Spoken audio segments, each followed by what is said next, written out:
Yo, what's up mga katabang? Welcome back ulit sa aking YouTube channel. Ang aking channel po ay Pasamok TV. So, for today's video ay mag-a-update tayo ng isang biyahe patungong probinsya.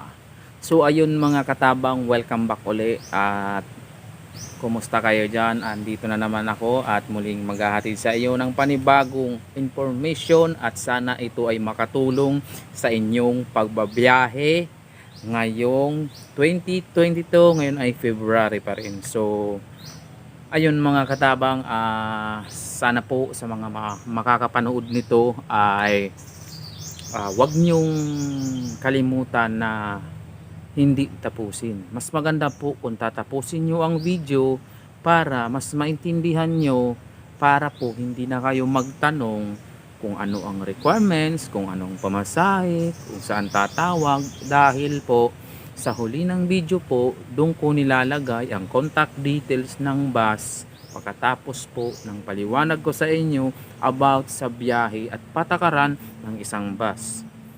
So ayun mga katabang, sa mga hindi pa po nakapag-subscribe, ano pang hinihintay nyo? Mag-subscribe na kayo at pindutin nyo ang bell notification para maging updated kayo sa aking bagong mga upload about sa biyahe.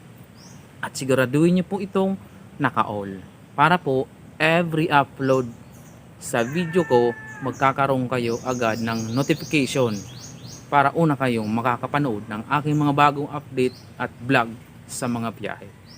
So ayun mga katabang, bago ako magsimula, shout out pala sa lahat ng nanonood sa akin, shout out pala sa lahat ng subscribers ko, nanood man kayo o hindi, shout out sa inyo at maraming salamat at mag-ingat lagi. So ayun mga katabang, bago ako magsimula sa pag-update sa biyaheng ito, mag-i-intro muna tayo.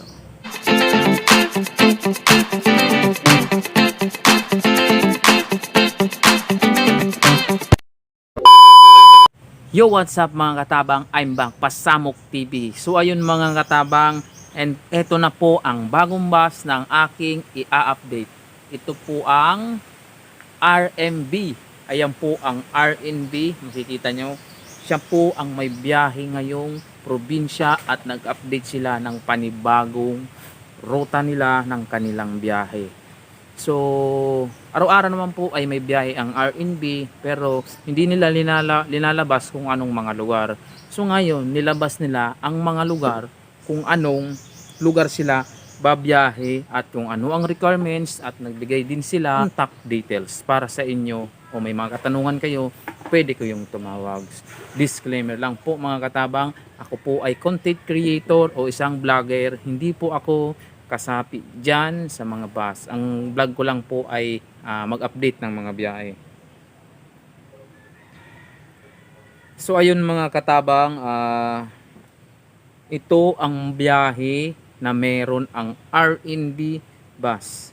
Meron po silang biyahe sa Naga po, at sa Ligao, at sa Piudoran, Albay.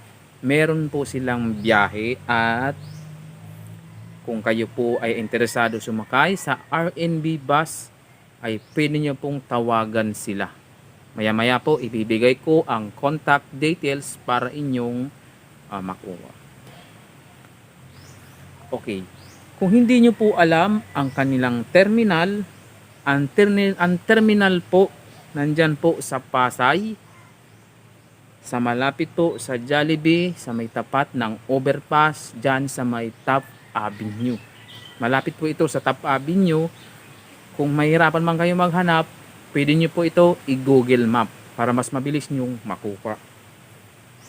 Okay.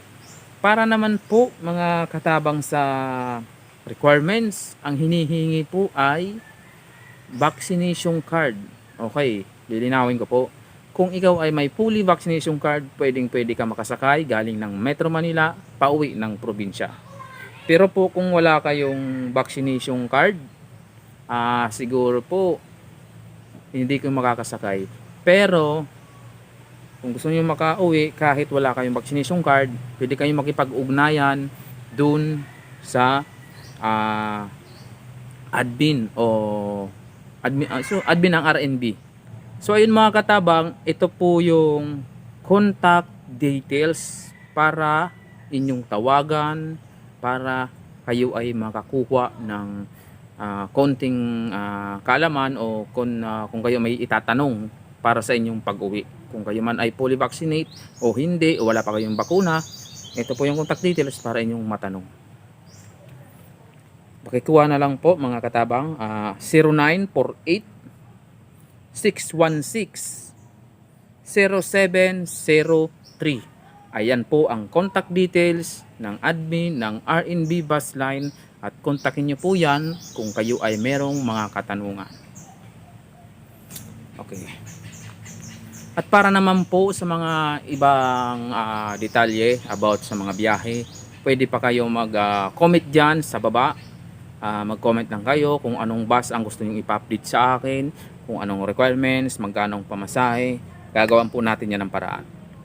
So kung hindi man ako nakakapunta sa mga terminal na yan, ay pwede kong kontakin ang admin ng mga bus na naglalabas ng mga information. Pwede kong tawagan yan mga katabang. So ayun mga katabang, sana po ay nakapaghatid ako sa inyo ng konting kaalaman, konting tulong para sa inyong pag-uwi probinsya, o uuwi man kayo ng Maynila, o uuwi pa kayo ng probinsya, kung saan man dito sa Pilipinas. At sana nakapagbigay ako ng maayos na info para sa inyo mga katabang. So ayun mga katabang, hanggang dito na lang ang vlog na to. Ako po si Pasamok TV. Welcome back sa aking channel, at mag-ingat kayo lagi, at maraming salamat sa mga nagsayang ng oras at nanood sa video ito, natapos man o hindi. Thank you so much. Bye bye.